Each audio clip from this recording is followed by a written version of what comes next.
Hello and welcome to the Education on Fire podcast. The place where we share creative and inspiring learning in our schools.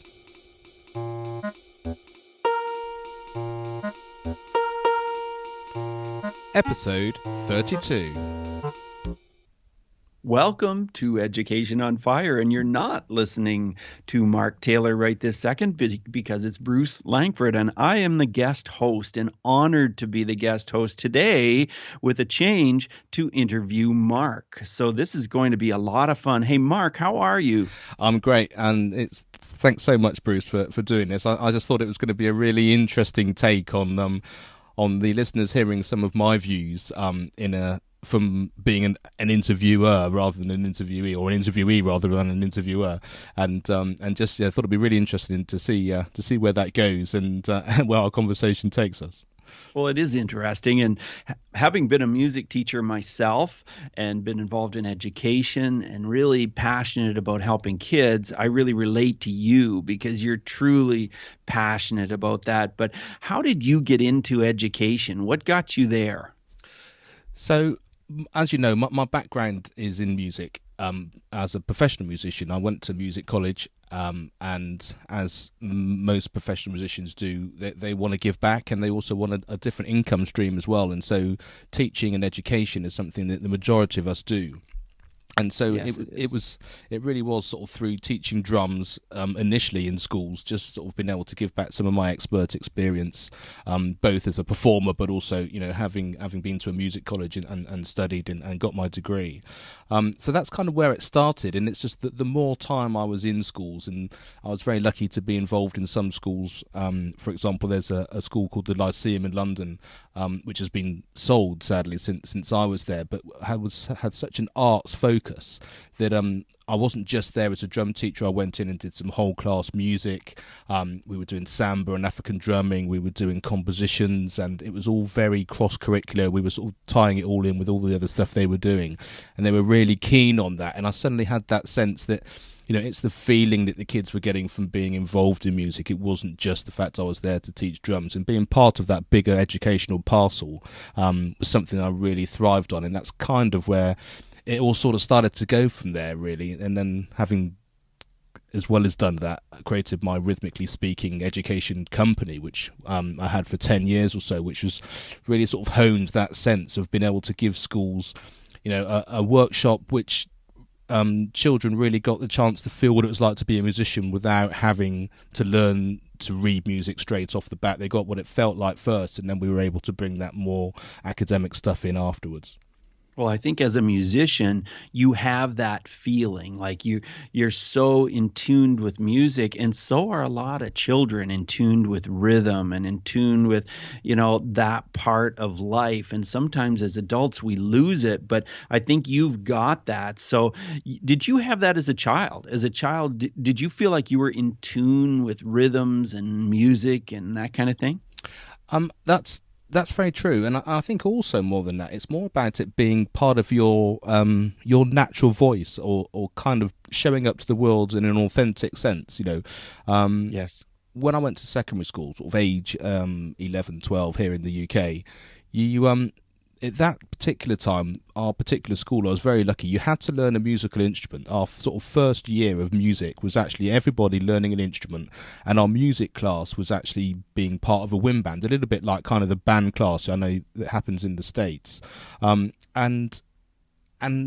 if it wasn't for that, I wouldn't have decided to learn an instrument. It was only because I had to.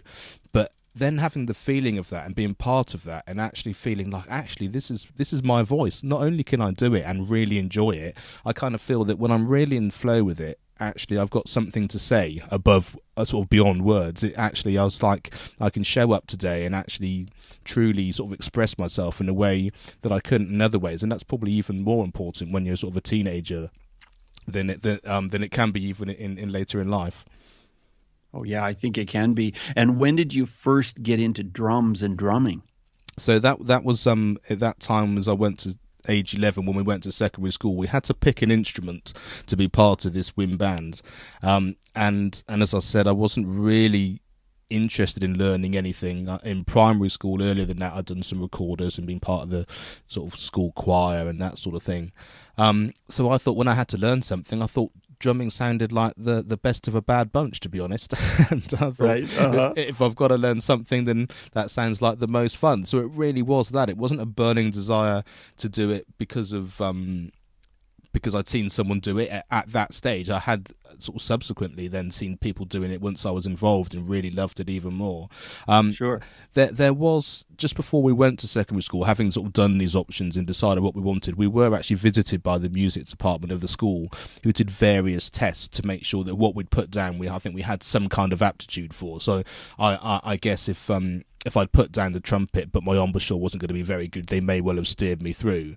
And so having put down the drums, they sort of steered me into sort of rhythm-based things and that sort of thing. And I guess I must have done well enough in that for them to be happy for me to carry on and actually take that as my option. Because of course there were, I guess, a fairly large class, and if everyone had put down drums, they'd have had to have wheedled people down in a certain way. So luckily I was one of the 3 people that was selected to actually carry that forward and take the drums as the actual lesson.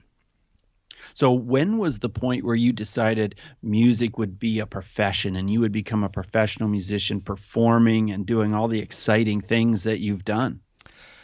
It really happened, I guess, quite early on after that. Because as I said, the first thing that I noticed was the fact that I felt good about doing it. That was really good. I'd only been learning a year or so, and my then peripatetic drum teacher said, you're obviously really enjoying it. And I was obviously asking lots of questions, and he thought I had some potential. And he lived in the city about 15 miles away from where my school was, and he was often finishing his school at sort of 3:15, 3:30, and he'd have a show to go and perform in maybe at 7:30. So he had this sort of time in between, and he very kindly said, look, would you like to have some private lessons? And he did it for what now, sort of looking back, was sort of next to no cost. I mean, it was just like a token gesture, and he was just happy to sort of spend his time, an hour or so there, and have a cup of tea and give me a lesson and chat to my parents. Sure. And that was really great. But the thing he did was make me get involved in just playing a lot. He wanted me to be involved in lots of the county ensembles that were available in music centres, and he encouraged me to join a local silver band, which is like a sort of a brass band kind of thing. And then every time I got to perform, I really, really liked it. And I was only, I guess, maybe a year and a half, maybe 2 years. And I'd been in this silver band, and there was a concert coming up, and they'd not had a drummer for a long time. So they were really keen to give the band a chance to play stuff they weren't able to do. And they played this piece called Miller Magic, which was a whole lot of Glenn Miller tunes. And the whole thing finishes with the St. Louis Blues March, and of course it's got all the drum solo and stuff at the bottom, and I just loved it. And I thought, if I'm going to do it, I've got to practice it. And I did spend every single day till I knew it backwards, and just thrived every day doing that. And then of course the concert came, and I'd played it so much and I knew it so well. It went really well, and everyone really loved it, and I absolutely loved the feeling of it. And from there I kind of thought, if you're going to do something, then this has to be the feeling. I didn't feel like that about anything else. And I think also, because music was a bit more part of the curriculum back then, through my school as well, there were people older than me that were part of a county ensemble, and from there were going to music college and going into the profession. There was sort of you could sort of see the steps, and so becoming a professional musician wasn't something so far out the box. Yes, it was going to be difficult, and yes, you had to be really good to get an audition to get into a conservatoire and that kind of thing, but I could see people doing it, and the more I got involved, the more I could see the steps. And so it was fairly early on that I thought, actually, this is the feeling I want to do, but I did also have quite a clear idea about how I could go about it. So, yeah, that's kind of the story, really. Yeah, well, so then you got started doing professional music, and in the early years, do you ever remember a time when you had stage fright or nerves? You were just really scared with a performance that was coming up? Yeah, I mean, I had a few of those early on. I mean, I did my first Well, I guess depending on what you deem to be professional. I mean, I've done a few things at college with some orchestras and amateur bands, especially because London's full of these things, and they often get students in from music college to go along and play. So you're often paid for that. So technically, you're being a professional to do it. But Sure. at the end of my first year, my timpani teacher said, I've got this this date on Saturday. I don't want to do it. Can you go and do it for me? And that was one of those moments where you think, oh my, okay. So not only am I going to go and turn up and actually play something with what was a very good chamber orchestra, I'm actually effectively going to be you. And the pressure of that and the feeling of that was absolutely huge. And that was quite a big deal. And I mean, it was difficult on the day, but certainly the lead up to it and all of that certainly felt fairly mind-blowing, and that was definitely the start of that sort of understanding of kind of suddenly performing and being part of a slightly higher world than I'd been involved in before. And did you have to systematically learn how to not let your nerves affect you? Did you ever have a real problem with stage fright?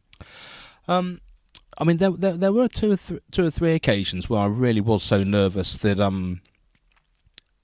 it really was quite a big deal. But one of the things that happened while I was at college is that we were pushed so far to the point within ourselves that we kind of, you get over yourself and it's all about the music, and you started to learn and understand that if you're involved in the music and it's all about the music, then the rest of it disappears. And as an example, one of the pieces we used to do as a percussion section with a sort of a CD and a massive stereo going on, we'd all be part of this in our lessons, was Carmina Burana.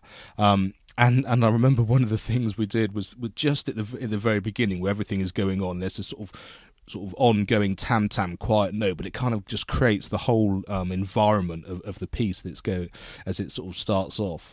And we just went over this and over it and over it and over it. And the only way you could really get this particular sound out, because you've only literally got a beater and a piece of metal, that's all you're playing. But Right. once you could really get into the music, once you kind of got the sound in your head and you had to be in that zone to be able to get it, the sound came. And what you then felt, or what I felt anyway, which I think was the point, was the fact that if you're in that particular zone doing that, then everything else disappears. It's just about the music, and then you can play. And that's what we're all about. You know, we want to be in that position where we're really playing, because then the rhythm, the sound, the ensemble, everything comes together, and that's what's really exciting about the audience. So that's kind of the key thing, I think, from that point of view, that sort of got me over that sort of idea of sort of being scared while you're actually performing. Right. But it doesn't help so much, and this is something that took me a few more years to get to understand, is the feeling, you know, the day before, the week before, the morning before, you know, when you're actually not doing that. And that really is just all about being present. It's about being in the moment of what you're doing. So, you know, while you might be nervous because you're doing something next week, it's actually quite a lot of wasted energy. You know, it's the question of always bringing it right back to the moment. What am I doing now? Why am I doing it? If I'm feeling stressed, do I need to maybe spend a bit of time looking at something or practicing? That might actually help. Or is it that I'm thinking about a concert next week, but actually now I need to be just concentrating on cleaning or whatever I happen to be doing at home, you know, actually Sure. just being in the moment. And that's something which has then really stood me in great stead, both through my teaching and education work, and also in life generally, you know, being present and being mindful, which of course is we probably should have mentioned this earlier, Bruce, that you're the host and creator of Mindfulness Mode, the great podcast, which I recommend that everyone goes and has a listen to. But it was such a key thing for me to be able to understand that actually the whole thing about being present and part of what's going on in any given moment can support me specifically in my performance and that kind of work that I was doing, as well as the rest of my life as well. Right. And of course, that's how I met you, is through the Mindfulness Mode podcast. And I interviewed you for the show and found out that you were really adamant about learning to be mindful and making sure that you were calm and focused and grounded. So yeah, that was episode 180, Mark, when I interviewed you. So yeah, anybody wants to listen to it, mindfulnessmode.com/180. You can listen to Mark on that interview. But Mark, here in Canada, I was always a member of the musicians union, the musicians association, and they would help get me jobs, and I would get to know people, other musicians through that, and sometimes play in ensembles. That's how I got a lot of jobs in the earlier years. How did you get work as a musician, Mark? Most of it is actually word of mouth, and that's the great thing about being in London. I mean, you're in the capital city. You're at music college, and you spend a lot of time with obviously your peers at college, but also a lot of time with the other music colleges as well. I was at Trinity College of Music, but spent a lot of time at the Royal Academy of Music, the Royal College of Music, Guildhall School of Music and Drama. So there were lots of us all working together in various ensembles and various things that were going on, and it's kind of, people would just think, oh, right, there's a gig coming up. Someone's asked me to do it. Can you book the rest of the section? And they say, oh, yeah, I know so-and-so, I know so-and-so. And it just kind of builds up bit by bit, really.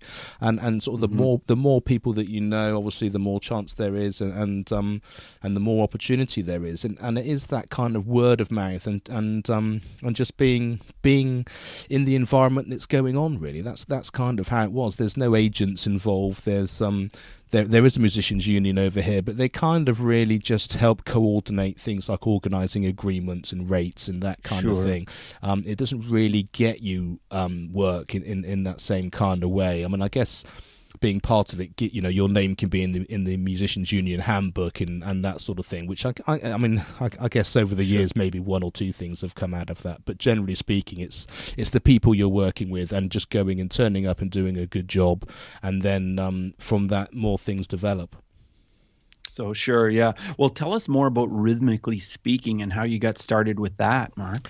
So Rhythmically Speaking was the education company that I started, and nowadays over here there's a thing called Wider Opportunities, which is basically whole class music, and it's one of the few things which is still funded, and the idea is that every child gets a chance to learn an instrument, but it's only over 10 weeks.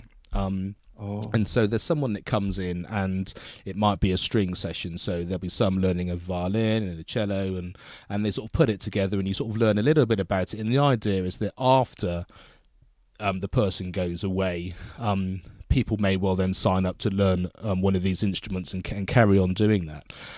Right. And so before all that was kind of the norm, we created Rhythmically Speaking in the same sort of vein, but was slightly different. Our aim was that we were going to go in and do this whole class music, but it was going to be samba and rhythm based.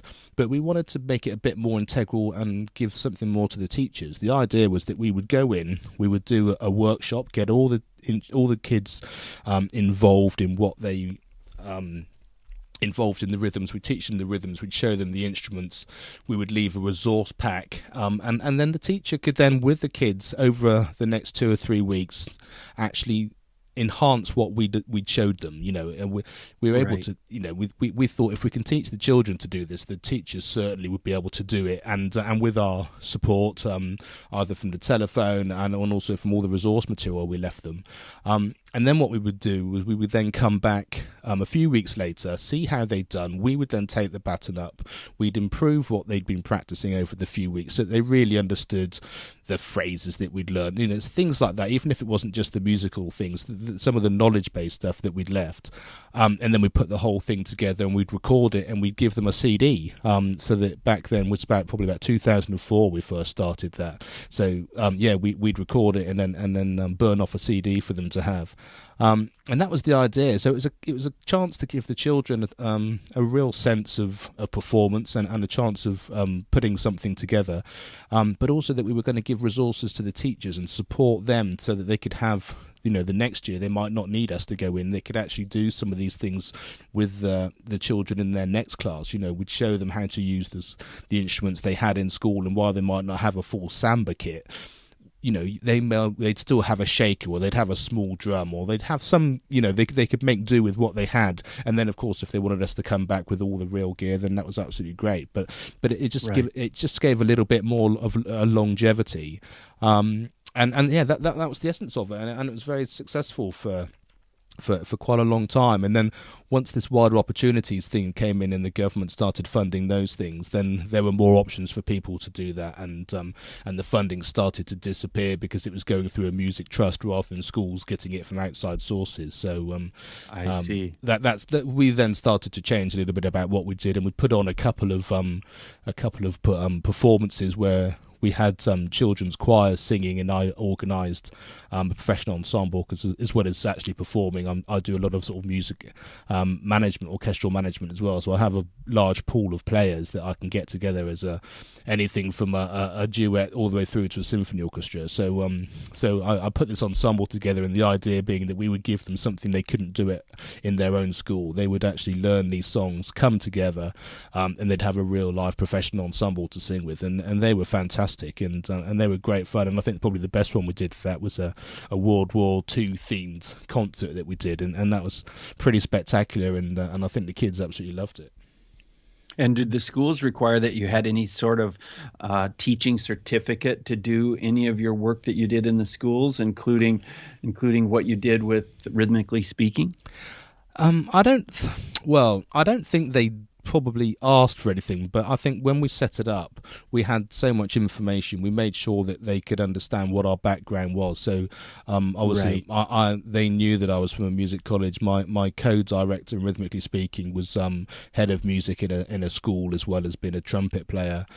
We'd made sure that all of the stuff worked within the national curriculum. So we kind of, when they came to us, they could immediately see that we were covering everything, which was going to be great for their school, as well as it being a very fun thing for the children to do. Right. And so then you decided to start a podcast later. Tell us about that decision. Yeah, so the podcast, I mean, the education thing kept coming and going, and right. And we have 3 children, and so I've been involved in primary education sort of from our eldest back from, I guess, 2005. I think she would have started.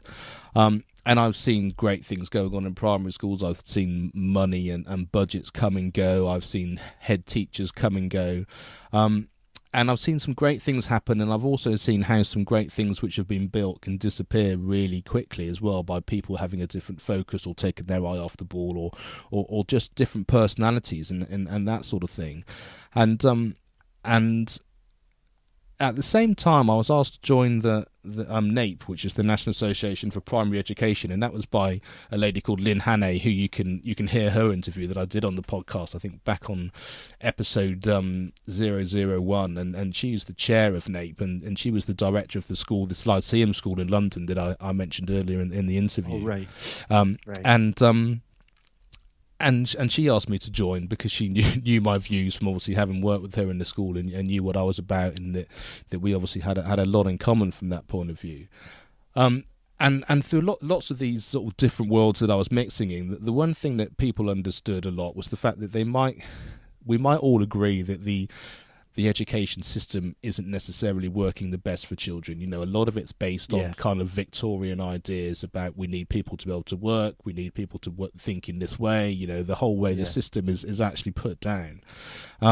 And while we might like to change it, it's not going to happen overnight. Unless you're the Prime Minister or the Minister for Education or whatever, unless you've got the power to just change it, then it's going to be the same in lots of ways. And also, these things happen from the ground up. The governments take ideas that are already out there and make them their own, and then all of a sudden it becomes the greatest idea that everyone had thought of before. And so what I wanted to do is I thought, every time I sort of thought, no, I'm not going to be involved in education anymore, or I don't think I can make a difference, or I'm getting frustrated with the system, which is kind of what had happened as well. I thought, well, what can I do to make a difference? And I thought, actually, what I want to do is I do know that while we might want it to be different, there are some schools that are doing it differently in certain ways. I had been involved with some great head teachers. I had been involved in some schools which were doing really brilliant things. And maybe it's the fact that people don't know, one, that they're available, or two, how to get those resources, or what's actually out there.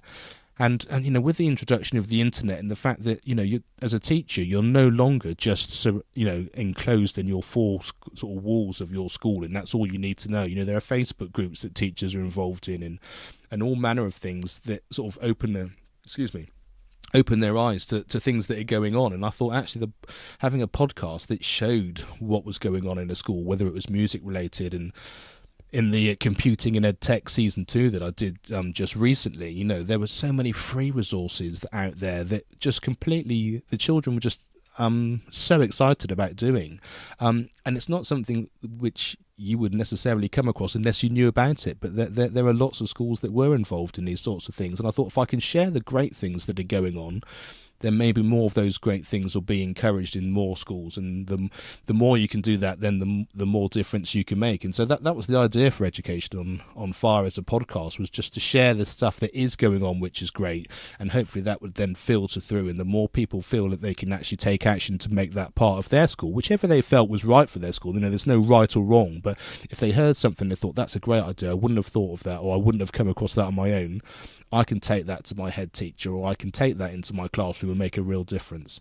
And that was the point of it. And I think it's really excellent what you've done on the podcast. I recently listened to Arnav Sharma when you interviewed him, and you know, it's just amazing, you know, what children have created and what they can do, the talent that's out there, and then you just have a way of bringing it to light. But tell us about the 3 seasons that you've put together and how you're basically putting your podcast into chapters. I think that's brilliant. Well, the one thing I know as a teacher is the fact that you can get overwhelmed with everything, and certainly for me, having sort of I'm very keen on the cross-curricular idea. You know, that everything can be pulled together no matter what your topic is or whatever your subject is.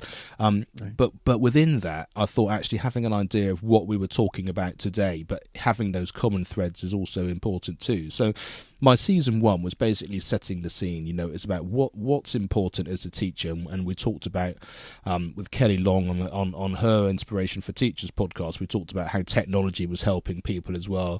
We talked a little bit about gratitude, and the Growing with Gratitude with Ash Manuel, who's an Australian, who's got this great organisation going like that, and just sort of the essence of what's important in life, what's important for students and what's important for teachers, and how that's a great starting point for what were you going to do.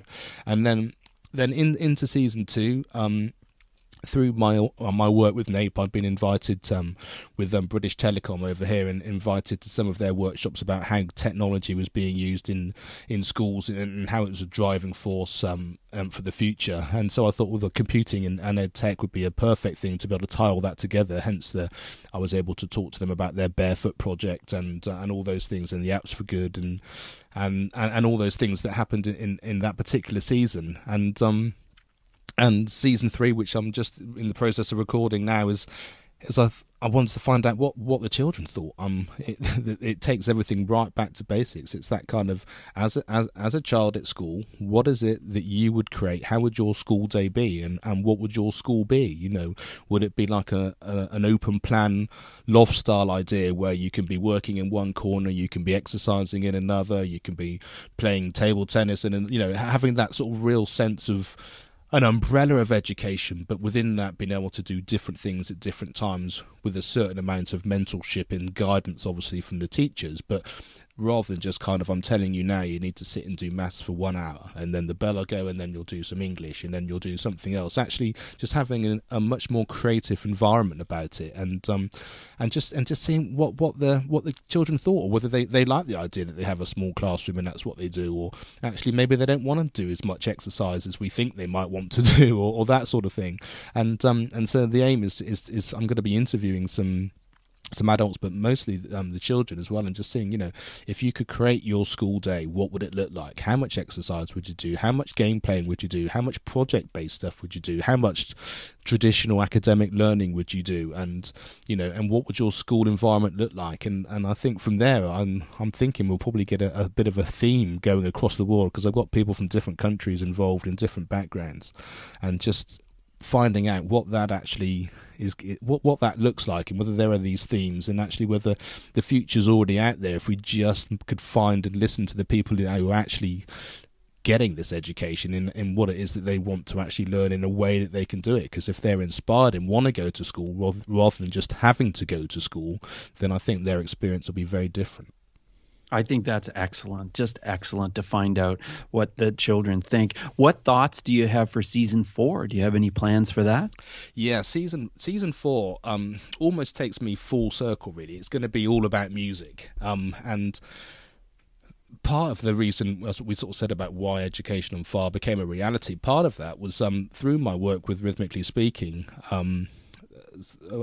an organisation called musicteachers.co.uk over here that provides instrumental teachers for students, and also the Musicians Union were doing a project called The Art of Music, and they came and videoed some of our workshops, and they put them on their YouTube channel, and my particular we broke the Samba workshops up into 12 different bite-sized sessions.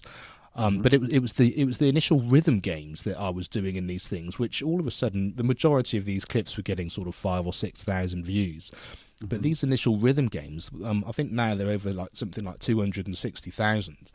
And I started getting some emails from people saying, "Well, no, that sounds great. How can I do that in my school?" And so I started suggesting and offering advice on those things. And I thought, well, actually, I can do this in music because it's something I've always done. It's something I understand, and sort of going back to your idea about the idea of why it's themed the podcast is the fact that I thought there would be other people who would be in exactly the same boat, but in something that I don't understand.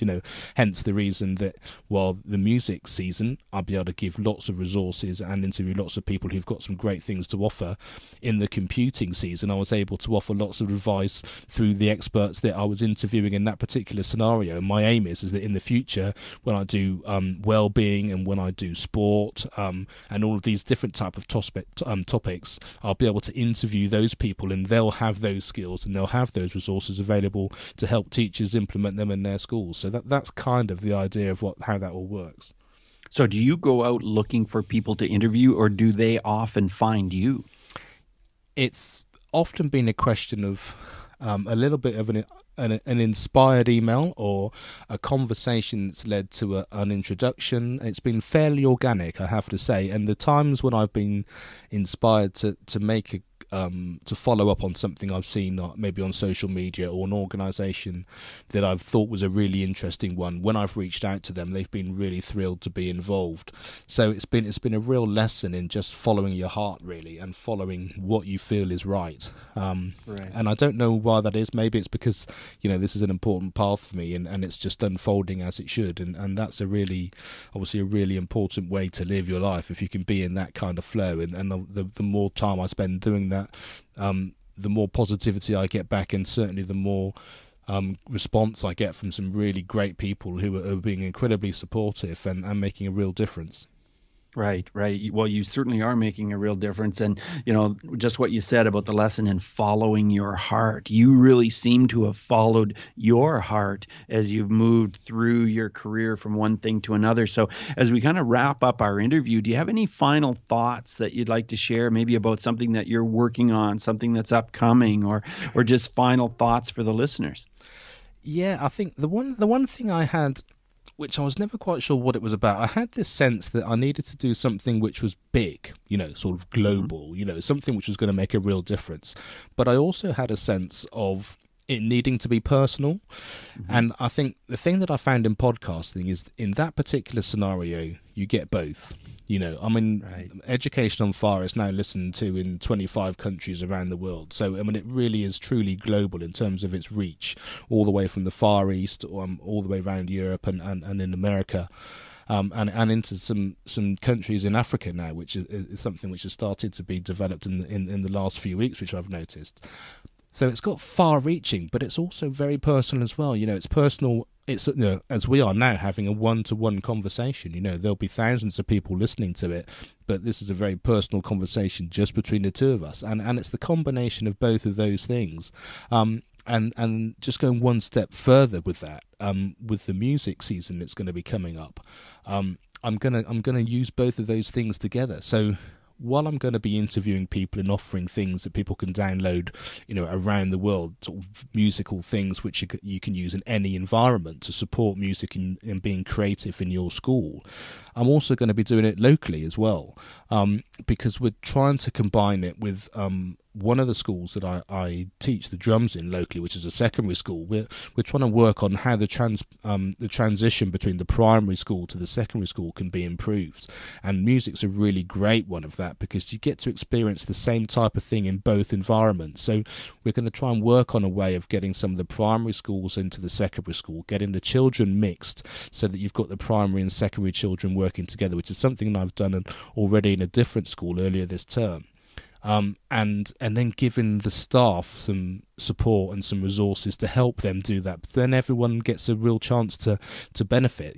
Each individual primary school gets more music and more support and more creative environment for their students to work in. And then the secondary school then takes these students when they arrive there at age 11, 12, and they're able then to progress. And the primary school can see the progression into the secondary school. The secondary school has already got an impact on the primary schools as well. And so it's a small project within a handful of schools where I'm living, but actually the essence of it and how it can work will actually work anywhere around the world, I think. And so it's this interesting dichotomy between this sort of global, far-reaching feel, but a very personal feel at the same time. And this is starting to be something I'm really interested in and seems to be really developing for me.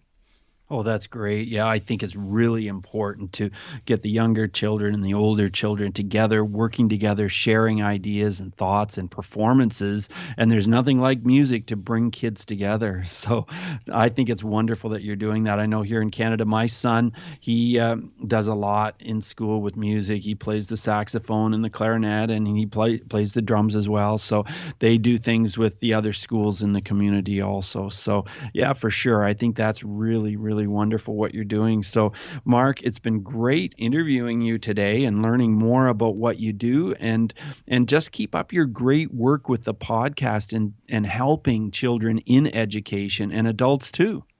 Thanks, Bruce, and I really appreciate your time and your support and everything that I've been doing, and to everyone listening, yes, for your well-being and your support, and check out mindfulnessmode.com, and Bruce has got some fantastic podcasts there that'll help you in your day-to-day support that you need within your school as well. So do go and check those out. Thank you so much, Mark. You have a great rest of your day. Thank you. You too. Cheers, Bruce. Right. Yeah. Bye now. Thanks for listening to the Education on Fire podcast. For more information of each episode and to get in touch, go to educationonfire.com.